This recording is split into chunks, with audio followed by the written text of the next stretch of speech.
meeting being streamed. And all right. Whew. Oh my What's up, gosh. everyone? Oh my gosh. John is tired. Oh, I'm still tired. Still tired. What's up, Thursday Warriors? And I do mean Warriors because I saw a bunch of you at the con. Yeah. So this is our first one back from the show. We do have some guests. I'm gonna let Tim introduce them real quick, and then they already know we're gonna talk about the con a little bit to kind of review that a little bit, and then we'll kick into you guys a little bit more. So you guys are more than welcome to ask questions about the show and whatnot and everything, and oohs and ahs at things that we're gonna show. So okay, but go ahead, Tim. Yeah, so we have Chris Anderson. Thank you for coming back. Chris was on absolutely. Last year sometime. We talked about Chaotic Neutral, which just looked fantastic. And they have a new project, him and Dave Accampo. Is that how you say it? Yes, that's right. Okay.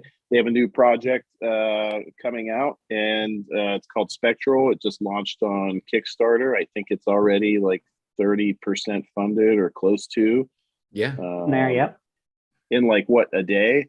So 2 days. 2 days. 2 days. Nice. So that's fantastic. So they're here today to hang out with us and talk about projects, and Dave gets to go through the ritual and do the origin story. So I get the hazing. Yeah, you get the hazing. So we're glad to have you guys here. Really excited. Yeah. Glad to be back. I'm not streaking, not again. But I mean, we don't know for sure if you're wearing pants right now, but we don't know for sure if I am either. So it's okay. Exactly.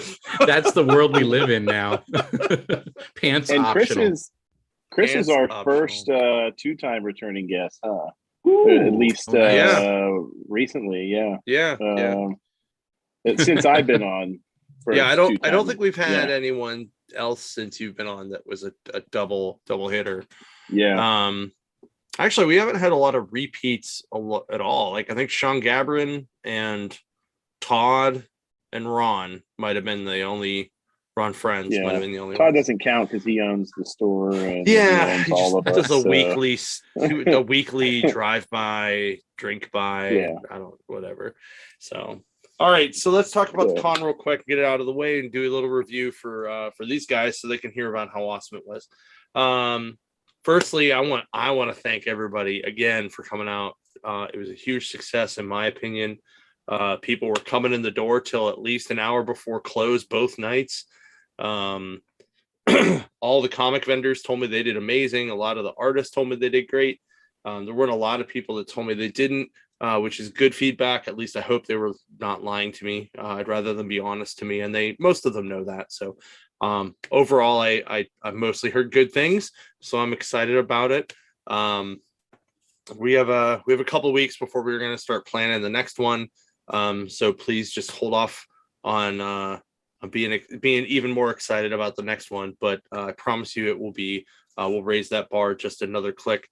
Howard Chaykin and Rick Leonardi and Maria Wolf were all awesome guests, along with everybody else. But those were three of the bigger ones that we brought in. Daryl Banks too. It was awesome. Yep. Like Ron Friends, Brett Breeding, Pat Olive, Dave Wachter, Matt Horak. Ron Friends gave me a hug at the end of the show, and I've never had Ron come up and give me a hug, but that was very cool. Joe Linsner, Christina and Joe were there. That was great too. So I'm just going to show off a couple little things that I got that were cool. We do a charity auction, and we raised, I want to say it was like $2,000 for the Extra Life, through Extra Life for the Children's Miracle Network. Specifically, it goes to the Pittsburgh Children's Hospital through that. It was awesome. This is my Kermit the Frog picture. I got because I said I'll give $50 to anybody who does a Throg, and he was already doing Kermit, and he just changed it, and he went, "Here you go," and I was like, "All right." This is this is number 5 of 50 poster, but it's signed by the 3 guys who did it.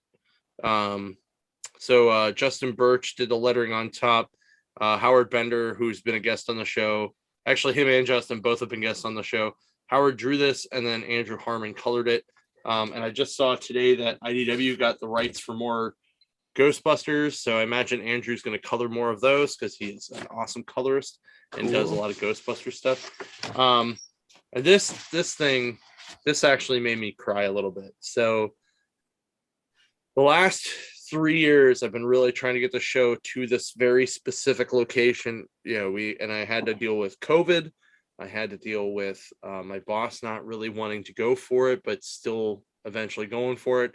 Then COVID happening, and then me having to go through all of that again to have him say yes to do it.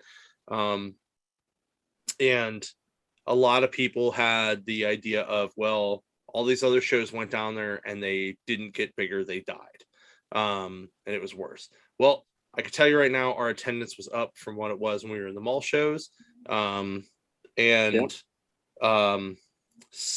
Sci-Fi and Christina Deek Linsner spearheaded this project, but they tell me it is from everyone, and I do think so. So they had a poster made that said "Thank you, Jon," and literally had every single artist in Artist Alley and creator do this. I can kind of do this kind of thing, but there's like a Spidey head sketch from Ron Friends, a Spidey head sketch from Rick Leonardi. The eye is Sora. The Dawn is Joe Linsner. There's a little Green Lantern that's Daryl Banks. I mean, it's crazy. The Wolf is Maria Wolf. This was so nuts that I just could not. I just was so blown away by it. Like Dan Mendoza did a big Zombie Tramp quick sketch. Like this was super cool, and I guess I almost like watched people work on it like 3 times, and they had to be like, nothing to see here, you need to walk away. And I'm like, okay, I'm too busy to give a shit, I'm just gonna walk away. But it was awesome. The staff did great. Tim was on the staff for one of the days. He had really he had the excellent opportunity to pick up Rick Leonardi at the airport, which was kind of cool. Probably one of the best conversations I ever had, because we talked about a project with Ron Mars to destroy the Marvel universe. Oh wow! He's like, I said to him, I said, Ron, we gotta think about this for a second, okay? Because if you use something like the ultimate nullifier, it's only going to travel as fast as the speed of light, right? So the destruction, it's only going to travel that fast. So, there's going to be parts of the universe that can figure out how to stop this. And I'm like, wow, this is what super nerds think about. Like, way beyond. Now you know what kind of the weird conversation I had with George Perez was when I got to pick him up from the airport once. That was real crazy. He just talked to me about sirens the whole time. But it was an amazing weekend. It was 2 days.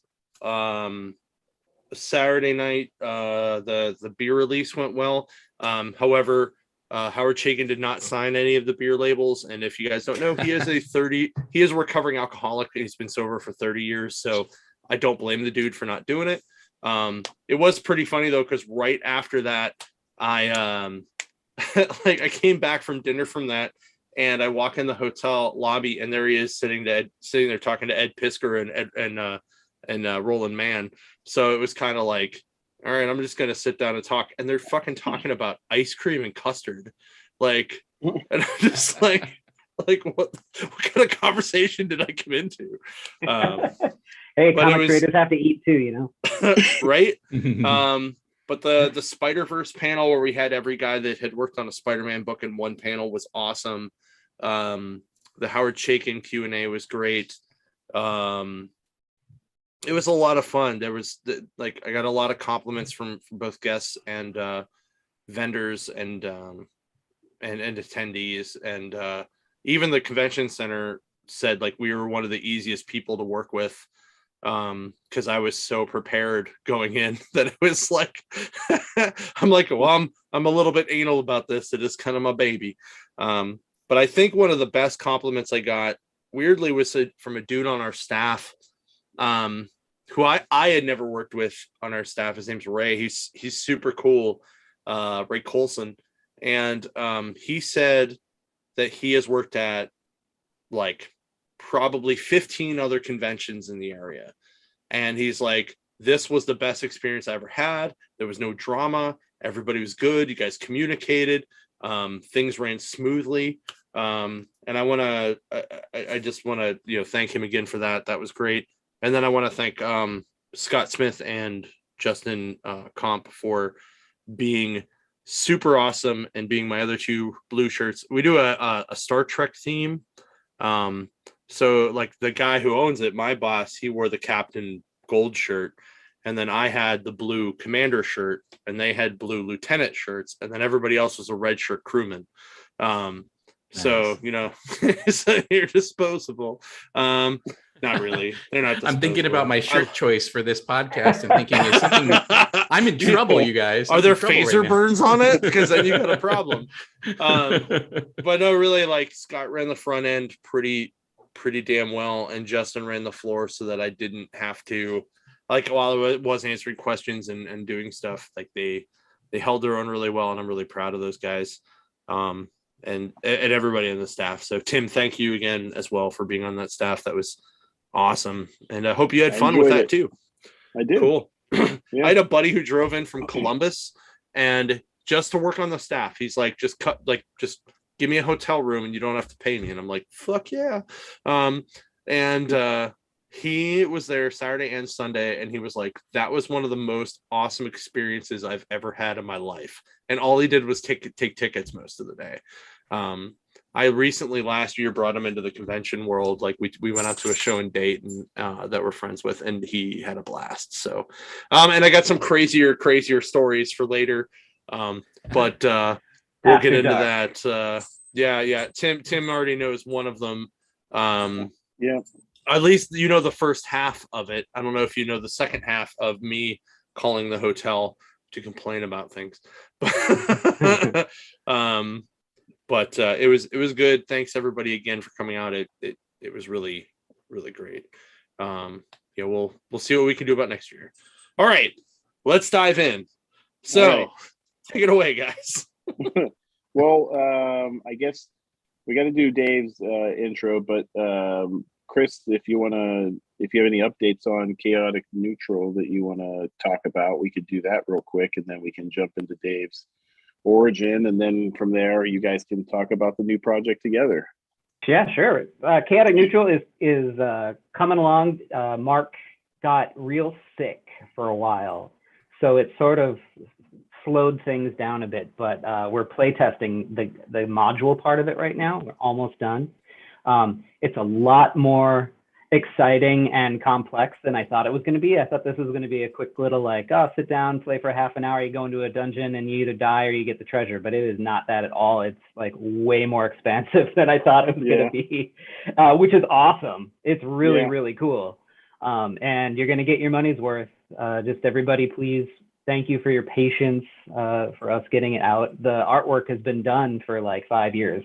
so that part's done and ready to go. It's just, we want to make sure that we get this module right, and that you don't start playing it and then all of a sudden get to the end, spend 3 days with your friends playing this game, and you're like, wait a minute, it's broken. We can't finish the game. So we're real close. And then once we're done with that, we're printing in the States. So the turnaround time to be able to get those books is going to be pretty quick. So we're really close, really close. Awesome. I'm excited to have it in my hands. Me too. Yeah, definitely. I mean, I played a little bit of D&D with Mark and Chris, and Mark doesn't half-ass anything. So I guarantee that he is putting his all into that being just a great game, great experience. And I remember a gigantic goat with his wiener hanging out, getting it chopped off. So if that's any indication, I'm ready to go. It does, and then it allows you to take it wherever you want it to go, so it can get even crazier if you want. Oh, nice. So, okay, so everybody knows Chris. We know your story. Dave is the newcomer.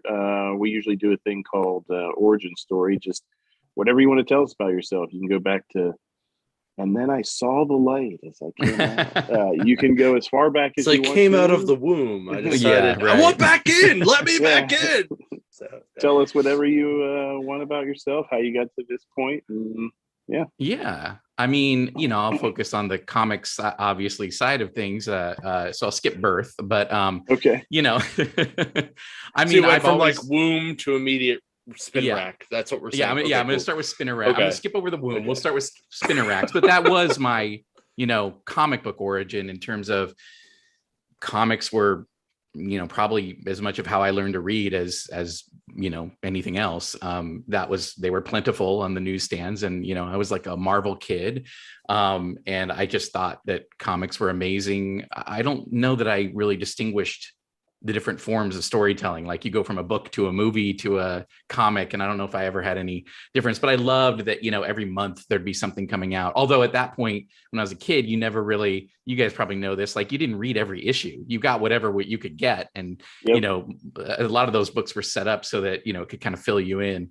But I think I just was fascinated because it always felt like there was a lot of backstory, right? And then I think for me, when I was kind of the end of high school was when one of the big tentpole, and I talked about this recently because there's a Netflix show coming out, but The Sandman was a book that I was kind of out of comics. Then it was like, whoa, wait, what is this? And that is the book that made me want to write comics. That's the book, reading those short stories, Dream Country, the first volume of short stories, definitely play into Spectral, the Kickstarter that we're doing right now. Which is in many ways a love letter to that, but just seeing what he could do with short, thematically linked short stories. And so I always wanted to do comics, but I didn't write comics for a number of years after that. I ended up writing I ended up going to school for creative writing, thinking I would write short stories and poetry, ended up in Los Angeles where I would eventually meet Chris, but first through a mutual friend, I started writing screenplays, which we did a couple short films. And then I, from there, said, I'm really tired of having to wait to light a set for like 3 hours for like 10 seconds of video of like the woman runs down the hallway. And, there's so much in that. And at the time, podcasts were fairly new. And so I thought, well, what if we go old school and do an audio drama? We have lots of great actors in LA that we work with. And so we created something called Wormwood, which was an audio drama that started in 2007. And that really got me to do to me, that was a love letter to like a few things that I loved, dark fantasy, like The Sandman, Twin Peaks, which was a television show that I adored. And also Twin Peaks. The long form continuity soap opera of like the X-Men. Right. So I could do all that in an audio drama. And then out of that, we actually had an artist approach us that said, I've been listening to your show and I really want to draw it. And he had drawn some pages like adapted, and Jeremy, the co-creator, and I were like, well, we need to do like a prequel to that. We need to do something that's original to comics, not an adaptation of the show. And we put together like a short comic pitch with Jared Souza, the artist. And we took it to San Diego Comic-Con. And, they'll tell you can't go to San Diego Comic-Con and pitch a book and get it sold. But, for every time someone tells you there's a rule, there's, someone breaks it. So we actually lined up with Hermes Press, who mostly did sort of these library compilations of like old Phantom comic strips and stuff, and Buck Rogers and stuff like that. In fact, Howard Chaykin was there with the year we launched our book. We sat in the booth with him. Fun fact for you. Hermes Press's main office is north of Pittsburgh. Yeah. We got along great with them, and they actually were looking to stretch into original content. I think they would end up doing a book with a Buck Rogers book with Howard Chaykin right after that. But with us, they took a chance on a couple of nobodies with a book they thought was cool. And I think we got through 3 issues of it before the sales weren't good enough, and we went fully digital for the remaining 2 issues of it. But that kind of put us on the path. Then I ended up teaming up with Chris, and we put out our first book, Lost Angels, in kind of a similar fashion. We found an up and coming publisher who wanted to put stuff out digitally and then run a Kickstarter for the print campaign. And so, I had kind of pitched Chris my Lost Angels idea, and he came on board, and we put together a mini comic, sent it around a bunch of places, and ended up lining up with Comiker Press, and just kind of went from there. And after that, I guess the next big kind of tentpole thing for me was getting into the DC writers, the talent development workshop. I was in the second workshop, the first one that was kind of open to the public where you applied and everything. And so I was in that one. So I got to do like the Scott Snyder, I don't remember how long it was, like 13-week, writers workshop. And that was a lot of fun. It ended up, I got to write a short story for DC for their new talent showcase. But in the midst of all of that, Chris and I kept working together. We were putting out volume 2 of Lost Angels digitally, and we kind of came up with this idea that we'd take these we'd create these one-shot horror stories that Chris is showcasing right now. And this was really kind of came out of us being at conventions and really kind of seeing what people were into, seeing that people liked original art, and Chris could sell these pages. And I'm like, I want to do a story where you can sell every page. And so I really tried to write like a short story, and I was coming off the heels of like 13 weeks of writing or thinking about superheroes and big epic, structured comics. And I wanted to do like just a down and dirty, little spooky horror story. And so Chris drew it, and that sort of paved the way for one shot horror, which, we continued on, and now we're at the point where we put them all together and are kickstarting it. So yeah, that kind of brings me up to the present. Okay. That's awesome. Well, we know Lost Angels. We carry that at the store. Nice. We've bought some of those. So Chris was nice enough to do some sketches inside. So I think most of them sold out. So at least at the Waterfront location. Nice. So, I think we ordered like 12 or 20 or something like that. Something like that. I think there's only like 2 or 3 left. So hey, that's pretty good. Yeah.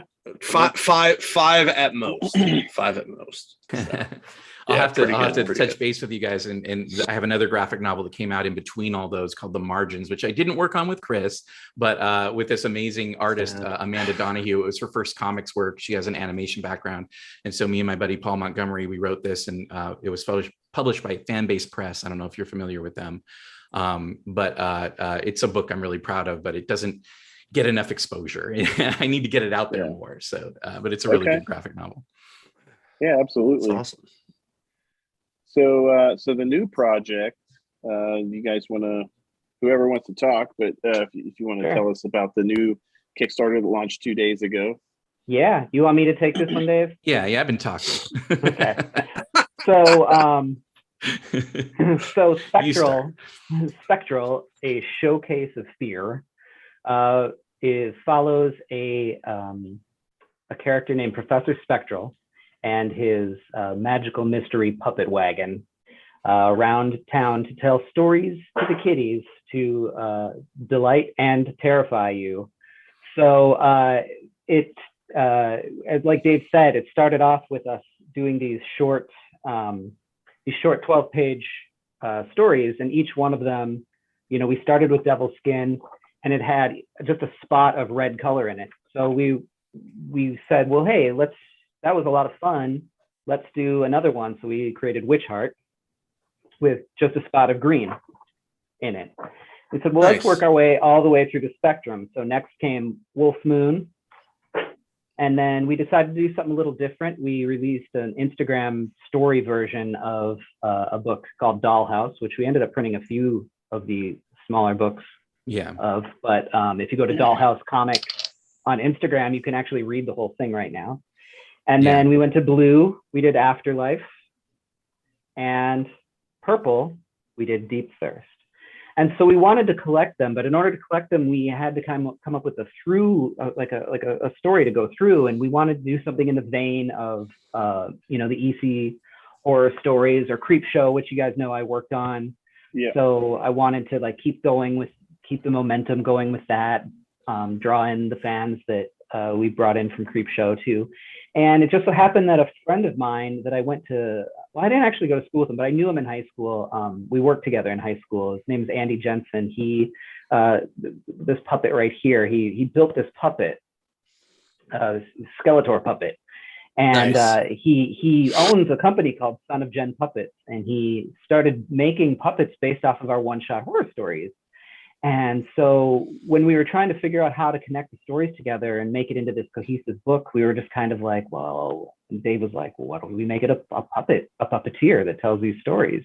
Yeah. And so Professor Spectral was born. And so he'll be weaving these yarns together in the full story.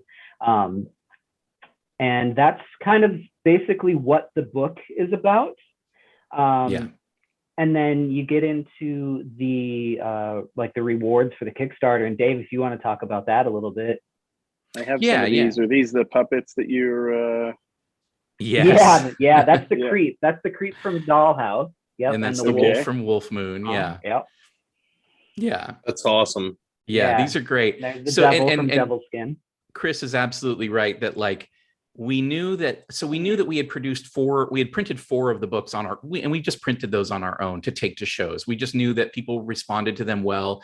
People, at cons, there are a lot of people that want to get, the signature of somebody or, they find, old books or whatever, but there's definitely a contingent. There's a place at a lot of good shows for people who are really interested in something new. And so we found that like the Devil Skin and the Witch Heart, I mean, he showed you the covers and they're very kind of iconic and they kind of catch your eyes, and then Chris's art sells it basically. So it's sort of this 1-2 punch, and we've done very well at shows with those.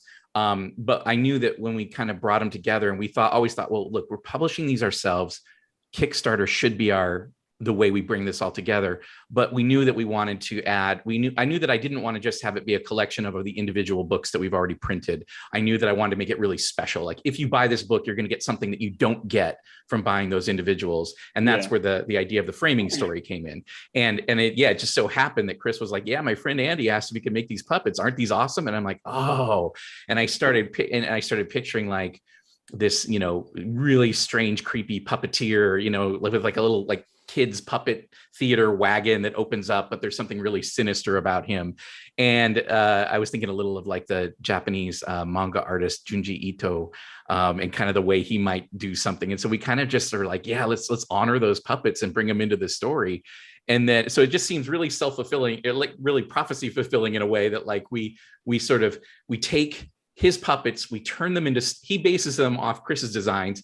We take his puppets and bring them back into the story, and then we put it all out as a Kickstarter where his puppets become a reward, that you can get. And those 4 that you guys showed, the wolf, the creep, the witch, and the devil are one of a kind Muppet style puppets. And then we also have some lower tier like glove puppets. They're a little more simple to me. They look like little South Park characters, but like better. Like we have that like sort of flat, but they look so cool. And so that's another tier. And then, other than that, I think we've got the range covered of what you guys would expect to find in a Kickstarter. Digital tiers, if you don't want to deal with the printing and the shipping and all of that. We've got an enamel pin of Professor Spectral based on Chris's art that we're producing for it. And that's really cool looking. And then we've, of course, got original art, and a lot of Chris's pages have been put up for some great pages. There's one of the 2 soldiers on the battlefield in Wolf Moon, like fighting, and it's crazy. It's crazy good. I'm surprised it hasn't gone yet. It might be gone by the time anyone sees this, but it just some great, just great pieces of art that would look great on a wall. Am I missing anything, Chris? I think that's the most of this stuff, right? No, and then Tim, you helped me figure out how we should price our retailer tier. So. Oh, that's a big one. Yep. Yeah, the retailer tier. Yeah. Thanks for your help on that. I did the best I could. Hey, you did great. We've already sold a couple of them, so. Nice. Yeah, we had Marvin, who's watching, just backed it. I backed that earlier. And thanks, Marvin. Ron backed it earlier too. He told me today. So nice. Yeah. Awesome. Thanks, gents. Yeah, we love you guys. So. I think we're both really proud of these stories. They're fun. little spooky tales, you know, and they're short, but they're concise. And I think, you know, they capture a lot of that mood. So if you're a fan of those, like Chris said, the old EC comics, Tales from the Crypt, things like that, I think we really tried to evoke that. Yeah. And then one of the cool things too that ended up happening. So I'd like to say that like this thing told us what it wanted to be. Yeah. You know, it has a life of its own. It's an entity unto itself, this project. And because we started kind of slowly working on it, I started working on it 5 years ago with Devil Skin. My style has changed a ton. And not only has my style changed, I was purposefully trying to do new things with telling these stories. So each story kind of has a different look and feel and tone to them. So it's almost like 6 different cartoonists referenced the style of one cartoonist. You know what I mean? Yeah. So it's definitely all me, but it's all kind of different too. So that was kind of a neat thing about it. So it is like a true anthology where you'd have different like directors and stuff like that, you know, making the project, but you know, you've got one writer and one artist on the whole thing. Cohesive. And you know, Chris mentioned it earlier, but Dollhouse started as an Instagram comic. It began that way because it was at the beginning of the pandemic and there were no cons, there were no shows to go to. And we were like, this is why we make these books. We make them for shows. So what do we do? And Chris was like, can we do one as an Instagram? And I'm like, okay, I'll do that. But that means I want to create it where everything is a square panel, like for Instagram.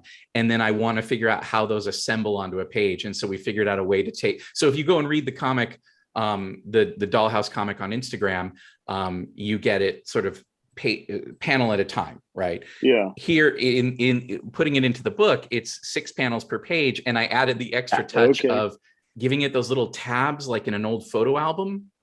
So the pages are in the photo album, and as you go through it, this like orange stain creeps up the page.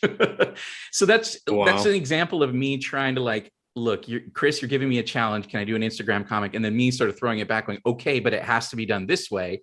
And we give ourselves this sort of dual challenge, and then see what we can create out of it. And sometimes, you know, giving yourself restrictions or challenges like that really sparks the creativity. So Dollhouse just kind of erupted out of that, and it was really fun to write. And I assume to draw, Chris, but you know. Oh yeah, for you.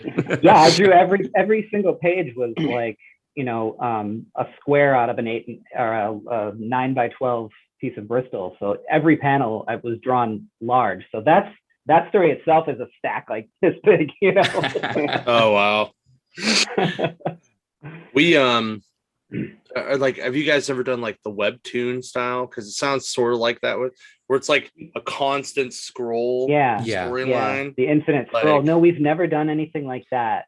I kind of got the idea to do the Instagram one off of Simon Hanselman's Crisis Zone that he was doing at the time, which was just like, you know, he was kicking it out for free. And I knew that at the end of this thing, when they collected into a book, it was going to sell like hotcakes because everybody was following it. And it was just like disgustingly hilarious. And so I was like, well, maybe we could try it just with a single issue and have its own you know, handle and see how that goes. And people seem to love it. So I would certainly like to try the infinite scroll, but it's kind of does my brain in a little bit. It's hard for me to think of that. I kind of want everything to be flowing in that direction. Like, oh man, what was it? I saw that, you know, Marvel has those, what do they call them? Infinite Universe. Comics? Yeah, or whatever it is. But they do a couple of these supplemental series. And one was like Hickman and Declan Shalvey, I think. Yep. And it's like Wolverine falling from a satellite in space or something like that. The whole thing just goes down. And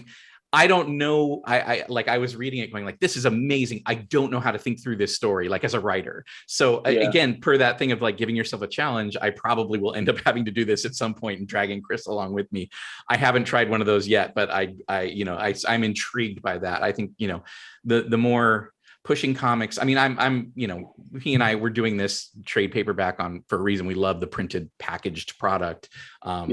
But at the same time, like, I think when you can move into other media, like go onto a screen and be able to open yourself to new options, there's just a lot to do there, and it's really fun. So I like that a lot. There's definitely a way to mess it up, because I have a subscription to that, and I read Declan's and Hickman's. Jordan Blum did Spider Bots, and then there was a Shang-Chi one, and those were really good. The way that they kind of utilized the page going straight down. But I've read some pretty bad ones too. So there's definitely yeah. They tried to rework, I know, the JRJR and Game and Eternals, right? Yeah. That way. Yeah. And because it wasn't originally that way, it just didn't work. Yeah. They're doing it with a few of like the bigger series. Like there's the Lemire Moon Knight run. I think they were doing that way, and it just doesn't come off the same way. No, because it wasn't planned that way from the get-go. So it's hard to plan it that reverse way. engineer it. Yeah, you absolutely have to plan it that way. And we, Dave and I, the way that we work is we're always, we don't ever want to keep repeating the same thing all the time. We're always trying to grow, always trying to improve and do something different. So I'm sure, if not the next thing after that will be something in that vein, right? That's awesome. We'll see. Well, I don't know, John, do you have any questions about the project or anything? No, it sounds freaking awesome though. I went and backed it as a retailer while you guys were talking. Awesome. So nice. Just so you guys know. John. Yeah. So and Tim, that was pretty good of a price, just so you know. Thank you. Yes. To keep your job, rock and roll. I've learned something in the last 6 years. Yay. So yeah, that was it looked awesome. Like I was like, oh, I kind of want one of those puppets though. Right. But I was like, nah, I'll just get the books in the store. It'll be fine. So Well, I'd rather help you guys out than get the puppet.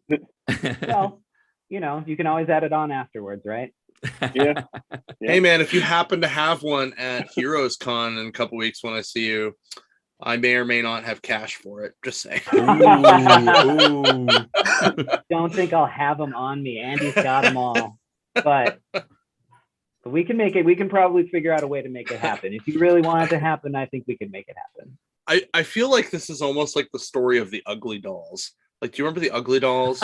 Yes. Like, do you know how they were created? No. Like, so this couple was living, like, one was like at art school and one was somewhere in a job, like on opposite ends of the country.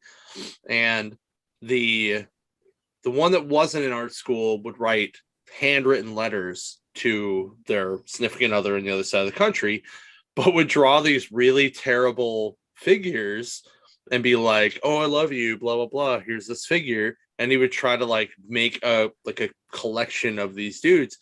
And that the one at art school on the other side of the country would then actually make them into a stuffed animal. So when the other one came, and then would mail it back to the other one.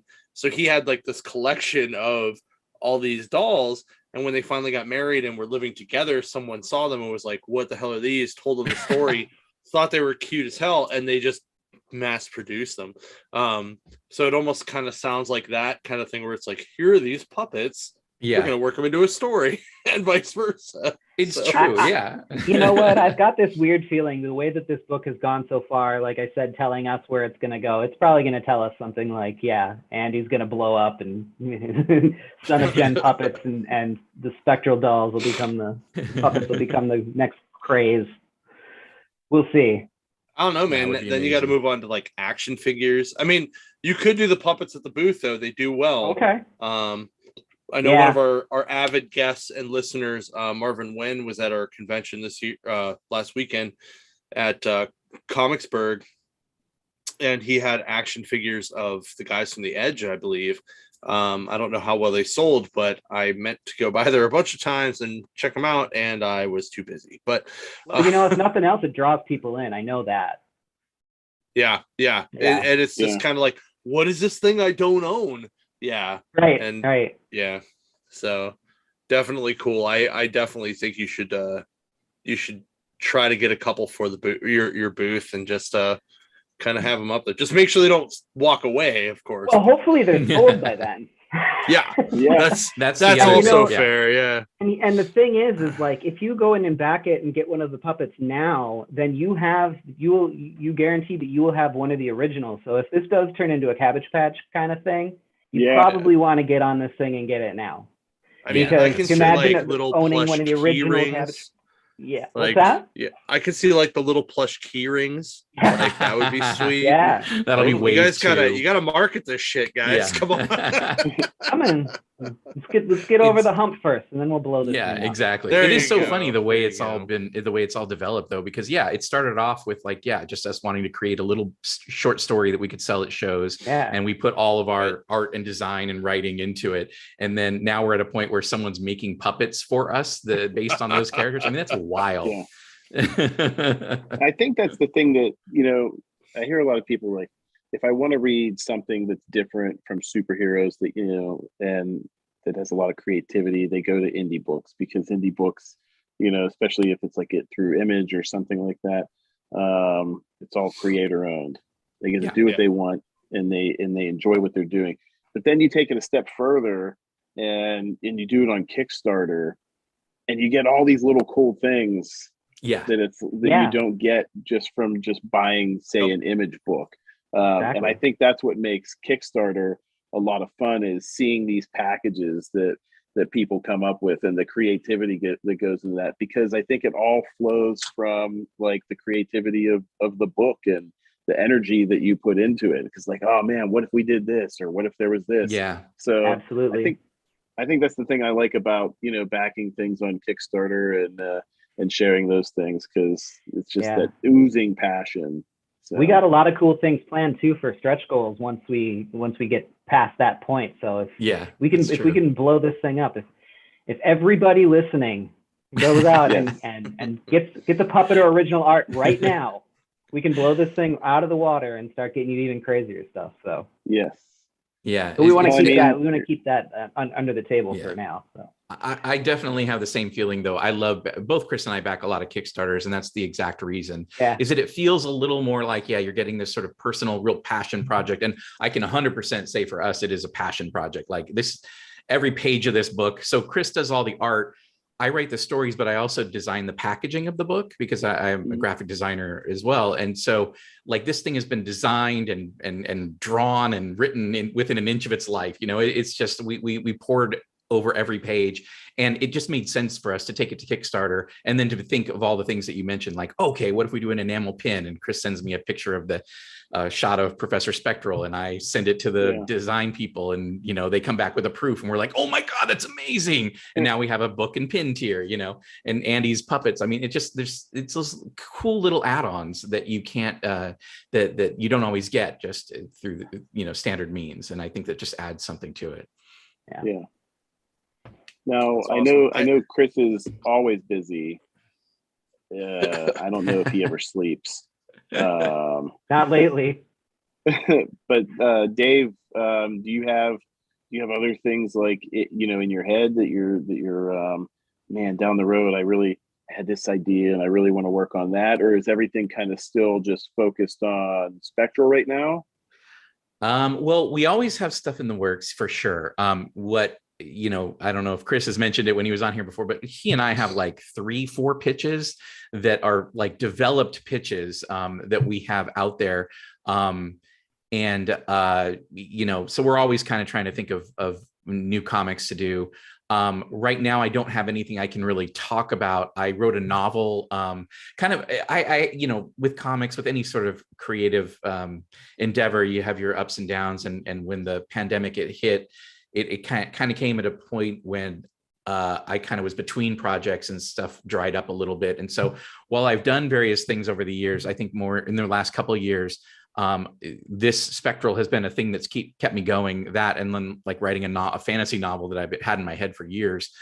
They actually originally started as a comics pitch that Chris drew a few pages of, and then I was later like, you know what, I think I need to write this, and he graciously let me.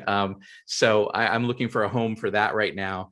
Right now, everything is focused on this Kickstarter campaign, but I have already started filing away. I want to do volume 2 of Spectral. Here are the various creatures that we haven't touched on yet. And so my brain is working overtime thinking about, I would like to continue. In fact, Professor Spectral, this mysterious puppeteer character, we don't get a lot of him in this because he's sort of the framing. He's a little bit more involved in the story than like a Crypt Keeper kind of guy.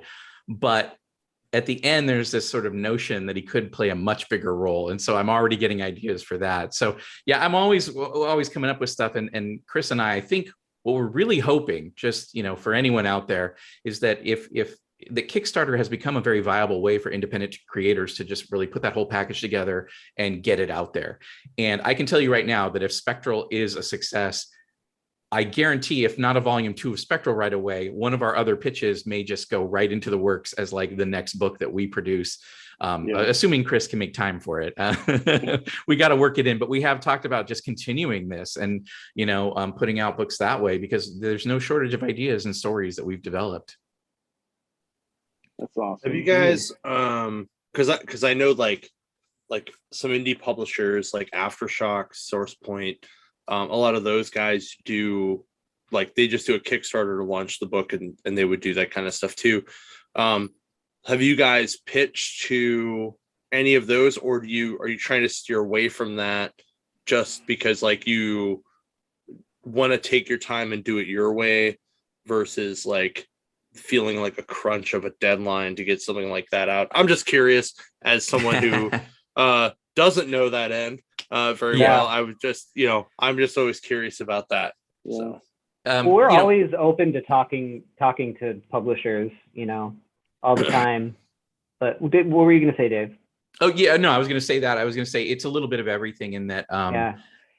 You know, we're definitely very open and to publishers and talking with publishers. I think one of the things that you and I had discussed, you know, and I feel always guilty about this as the writer, is that, you know, I want to try to get Chris a page rate.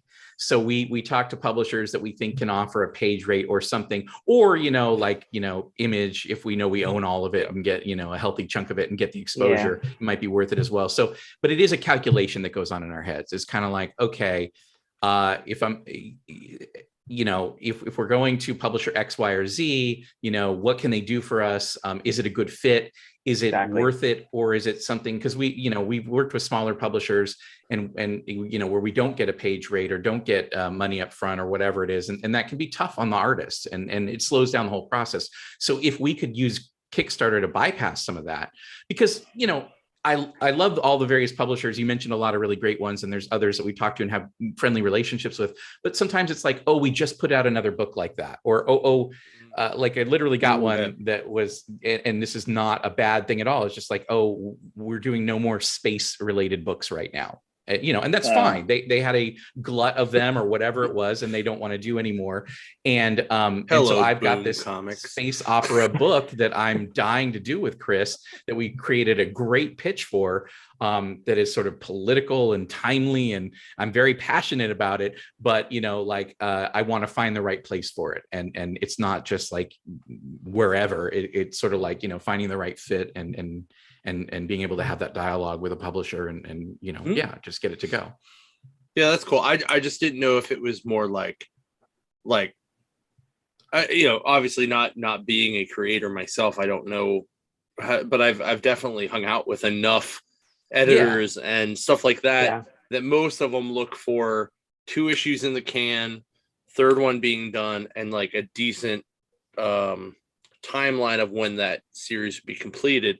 So I didn't, you know, but I've also know people that just said, you know, I'm going to do my own thing, screw everybody else, because I want to do it at my own pace. So I just didn't know if it was one or the other. But I also never thought of asking, you know, are you just looking for the one that's the right fit, which, you know, sounds like you are, and that's super awesome. You know, and I hope you guys find it at some point, but, you know, because everything I've seen sample wise has been killer. So. Thanks, guys. Oh, yeah, thank you. Oh, and that's, you know, but that's also why the Kickstarter is, so that we don't wait for, you know, the right fit. We make it ourselves, you know, and that goes back to that whole thing of why Kickstarter for this one, as Chris has said several times. It's like, this project told us what it wanted to be, and it started off as, hey, we can print these little 12 pagers ourselves for a reasonable price, and they do well. Okay, let's just take that to the next level and put it all on Kickstarter and do it ourselves, because we have the skills between us to get it all the way done. I mean, obviously we have to send it to a printer. We can't, we're not running the presses ourselves, but but everything else all good handling. I mean, I know publishers who their first couple books, they literally bought printers, like multiple printers, and put them in a room in their house, and then hand stapled them all together and folded them and then sold them. And it was the craziest thing.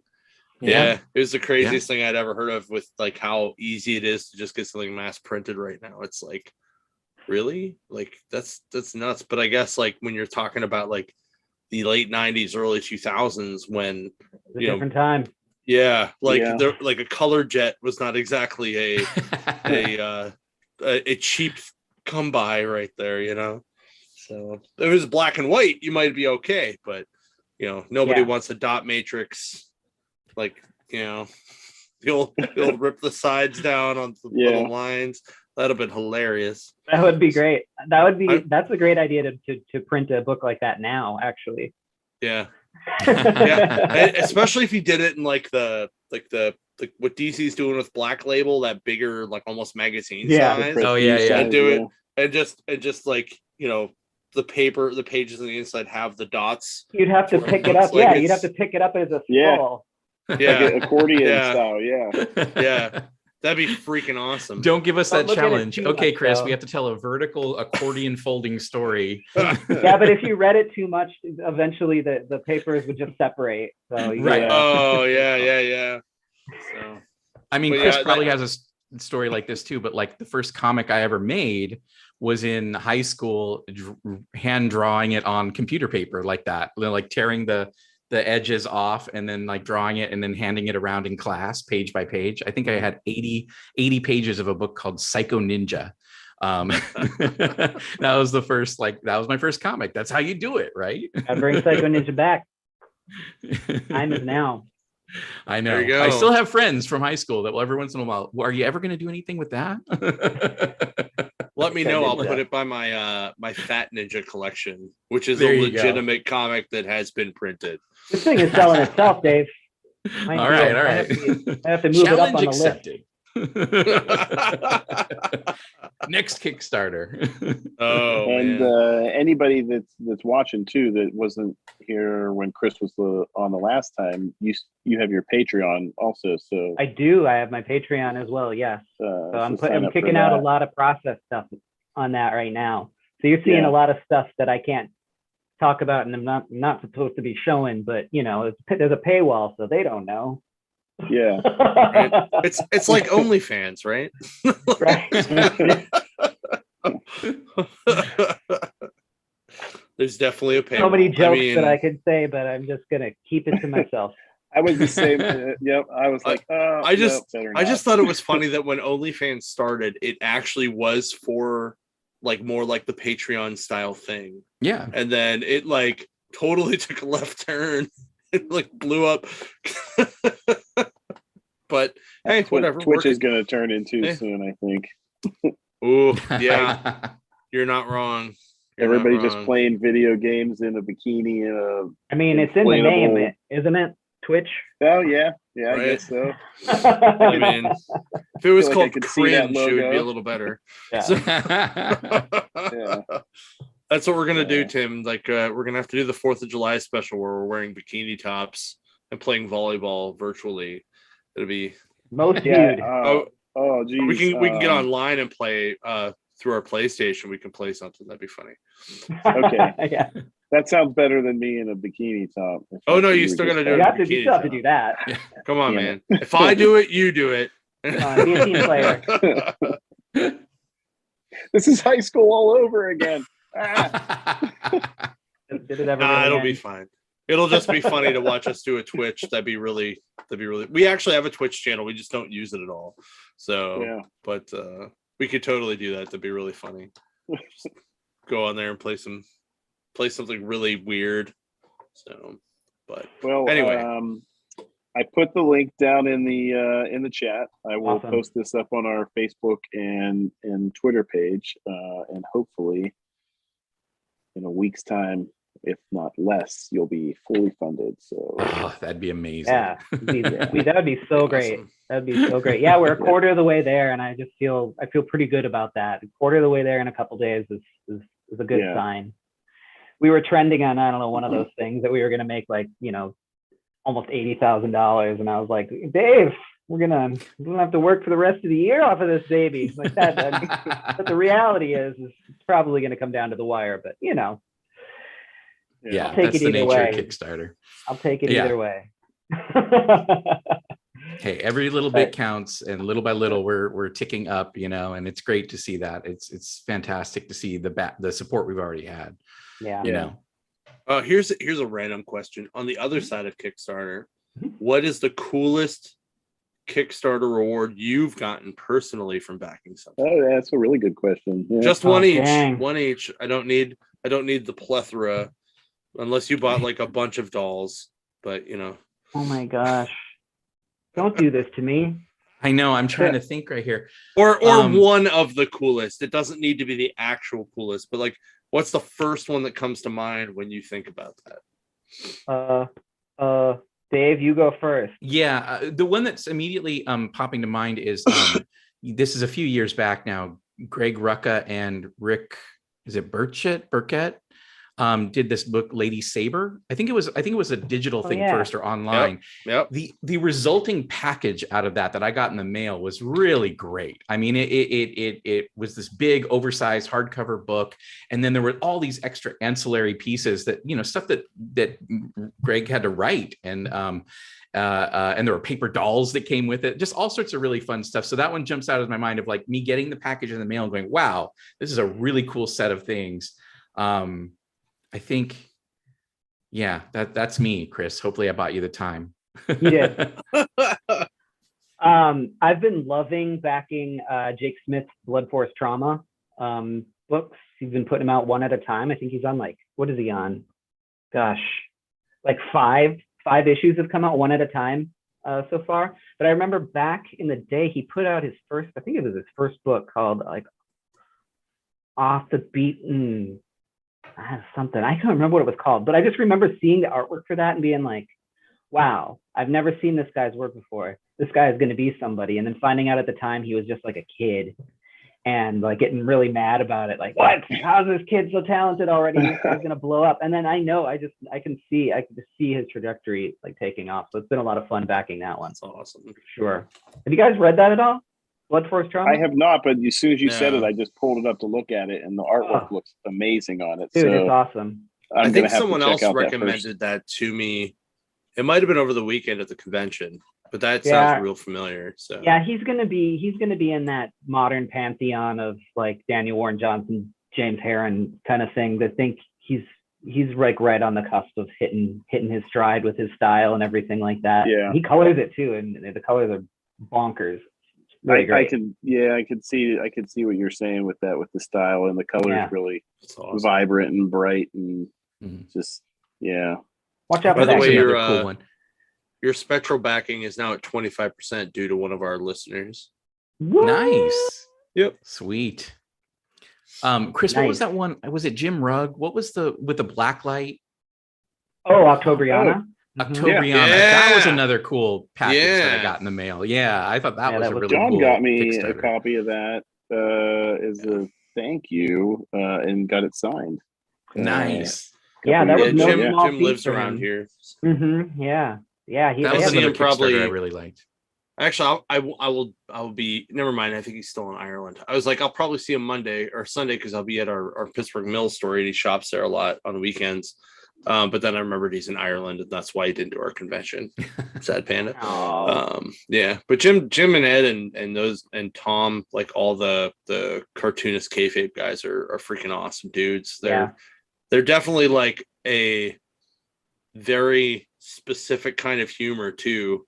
Like they're very much so that like if you're like 38 to 47, you're probably going to hit that right and be friends with those guys. So, agreed. Well, I really appreciate you guys coming back on. It was really fun talking to you guys about this project. So I did a lot of podcasts for Chaotic Neutral, but I have to say that you guys were my favorite one, and you guys still are. Oh, Thank you. You know, I think we got some lasting friendships going on here in the comic community, and I absolutely really appreciate you having us back on. No, anytime. We're not the biggest podcast. We're trying. We've recently branded ourselves Pittsburgh's most mediocre podcast, and I think we're kind of embracing something about knowing your lane. The most mediocre comic podcast. Mediocre comic podcast. There we go. The Venn diagram just got much smaller. Yeah. So you know what though? You saying that. So I think we have the best guests though, and that's really the thing. I mean, you double dipped on me, so you must be hurting. Well, I mean, I'm pretty sure at this point I can get Howard Chaykin to come on if I want. So that would be great. You should get him on. He's a trip, man. He I took some classes with him. Yeah, he's invited me to hang out and grab dinner at Baltimore, one of the nights of Baltimore. So nice. Yeah, like I think it's because he and I are very no filter kind of people. But it was cool. But you guys are guests on here, and you are in the same, like we've had like Daniel Warren Johnson, like we've had, Ron Friends on here. Like you guys are in with that creme de la creme, and everybody is awesome. We've never actually, I don't think, ever had a bad guest. No, that's awesome. I was joking. I hope everybody out there in YouTube land knows that. Obviously, it's good. No. Actually, it was kind of funny because like, last week, like I saw Tim in the morning and I'm like, dude, we can't podcast today. I am so exhausted. Yeah. And he's like, all right, just remember Chris is coming on next week. And I'm like, okay, I'm gonna remember. And then like Sunday at the show, he's like, I see him, which was his birthday, by the way, and happy birthday again. Happy birthday. And I said, and he was like, don't forget Chris is coming on Thursday. And I'm like, okay, cool. Like yesterday, text, don't forget Chris is coming.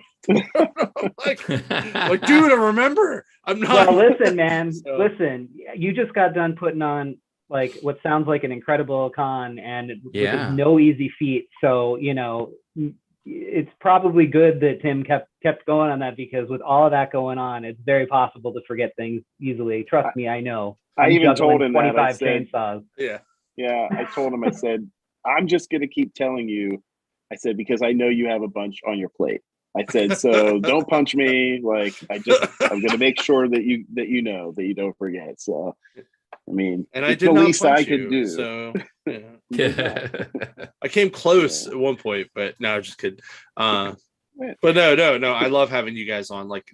Thanks, man. Yeah. Like I said, there's probably just so excited that I was coming back on, and forgot to. Oh my God, Chris is coming on.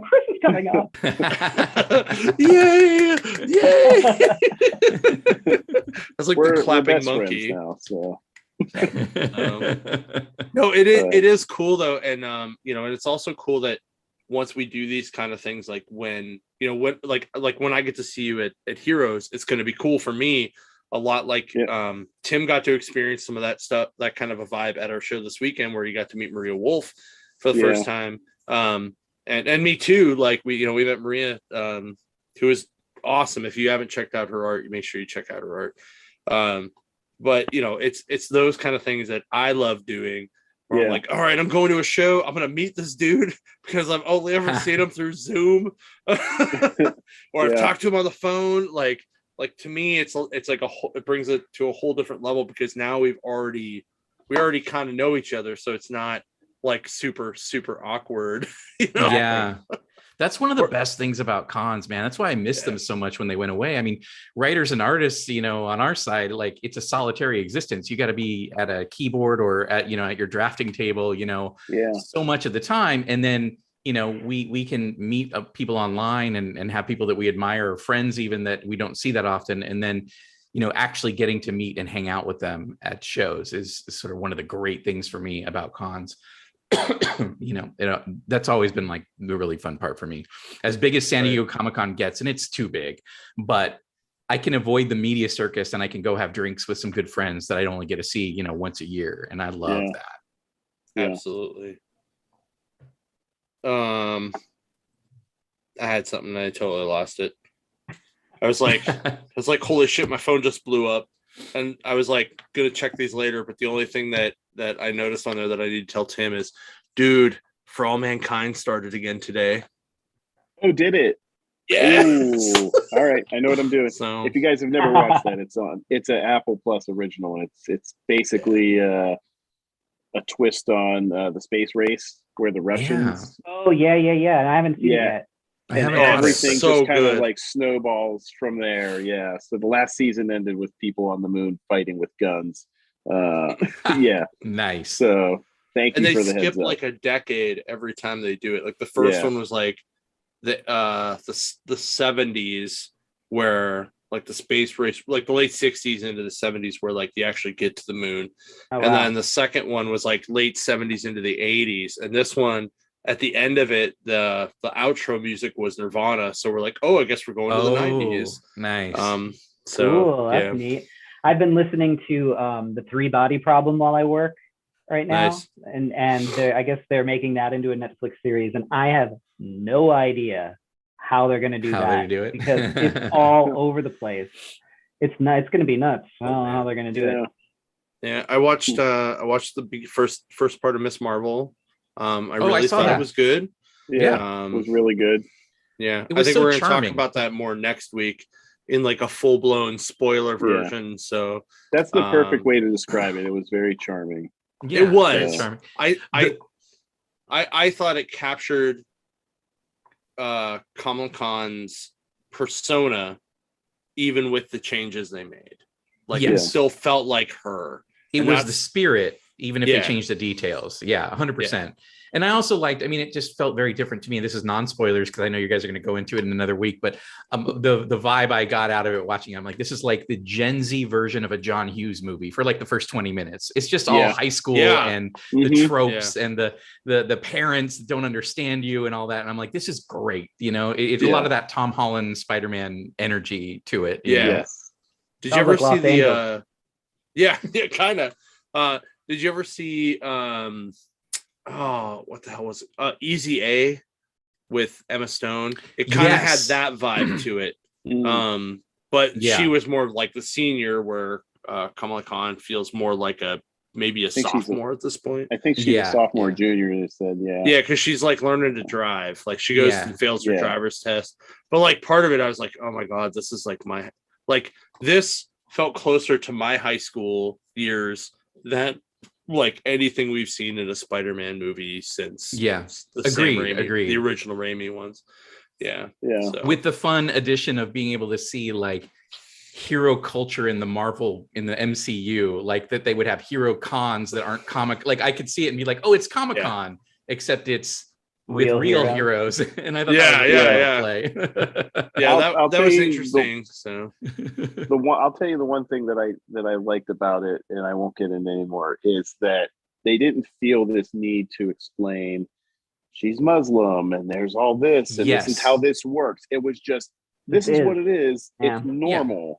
And you just take it for that and you just enjoy the story, because I felt like if they would have went that I got to explain what's this and all this, it really would have ruined it. But you want to make it feel this is normal and this is her life.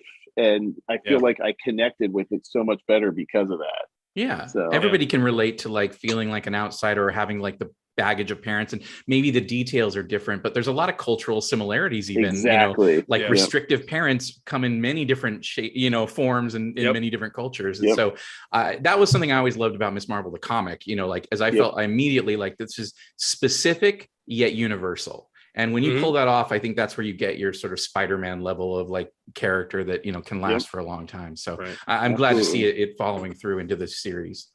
Yeah. And The Boys season 3 kicked off. Haven't watched it yet, but I'm caught up until now. Holy shit. It is still amazing. Kind of the other end of the spectrum, isn't it? Yeah, right. I'm just excited because the Deep has returned, and I'm curious to see how they play him out a lot more. So and there are things that happened in the books that I was like waiting for them to get to, that they finally got to, where the boys are actually going to be able to go toe to toe now. And okay. Oh yeah, super good. And Homelander just becoming the absolute piece of garbage that I always want. I was like, man, he's still kind of got that I'm gonna be the fake Superman vibe through the first 2 seasons, and this season he's just fuck you guys, I'm gonna kill you all. And it's just like there's this great dialogue between him and Starlight about how she still has that video of him on the airplane that they shot down. Right, yeah. Right. And him and Maeve fucked up. And he's like, go ahead, release it. I'm just going to go up and I'm just going to wipe New York off the map. And then I'm just going to go over here and I'm going to do this and I'm going to go to this and I'm going to blow this up. And then I'll take out all the cell towers and then they can come at me with nukes and I'll just throw them into space. And I was just like, holy crap. Like, yes, this is Homelander. This is the guy I wanted the whole time. And this guy is perfect as Homelander. So, wow. So yeah, go check out that, guys, too. Yeah, don't spoil it all. We won't have anything to talk about next week. That's true. That's true. And I'll have a whole nother episode. Or no, I won't have another episode next week. But oh yeah, I will. Cut I'll this have one more. in half and then you can just air this next week as that's true. That's true. Oh, yeah. Nah, I'll be on 3 times. Yeah. Actually, you'll be on 3 times. Oh, he's going for the hat trick. I weirdly think the ones where we go like between the hour and an hour and a half like tend to have more viewing and listening. So I'm 100% okay going over a little bit, but we do have to wrap it up a little bit. I do have food on the way. So well, that's fair. We can't stand between, a man and dinner. Oh. Hey man. We could just sit here and watch you eat, I guess. No, that'd be weird. Till we get to the hour and a half mark. You don't want. I like that you considered it for half a second. You were like, no, that wouldn't be. He's like, if I'm wearing a bikini. Yeah, there you go. I'll go see if my wife has a bikini top I can borrow first, and then we'll be fine. I'm ready. We'll put this part behind the paywall, and Hey man, I'm not gonna lie. At one point, I was like, you know what? Maybe I'll do a cake sitting OnlyFans. I could probably make money doing that. Yeah. And this is the part where we wrap it up because of that comment. Right. So so thanks guys for coming on. If you want to hang out after we hit stop, you can, but thank you very much. Thanks for all the Thursday Warriors for listening.